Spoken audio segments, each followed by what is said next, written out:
Grabe ang taas na naman ng gasolina. Imbis na maiyak ka sa presyo, dapat kaskas lang ang katapat niyan. Ito ang tatlong best credit card para makatipid ka sa bawat karga. Number 1, Easters Visa Platinum. Ito ang hari ng tipid ngayon dahil sa 8.88% cashback sa fuel.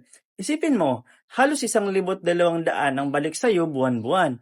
Pwede rin itong gamitin para sa 7 pesos off per liter sa Uni Oil. Number 2, Petron BPI Card. Kung Petron loyalist ka, ito ang para sa'yo. May 3% rebate ka na all year round. May free fuel voucher ka pa pag nag-apply. Automatic bawas agad sa monthly bill mo. Number 3, Security Bank Complete Cashback. Ang panalo dito, 4% rebate ka sa kahit anong gas station nationwide. Hindi mo na kailangan humanap ng specific na brand para makatipid. Kaya stop paying full price sa gas. Pwede mo akong i-message para sa application at i-follow mo ako para sa mas marami pang kaskasan hacks.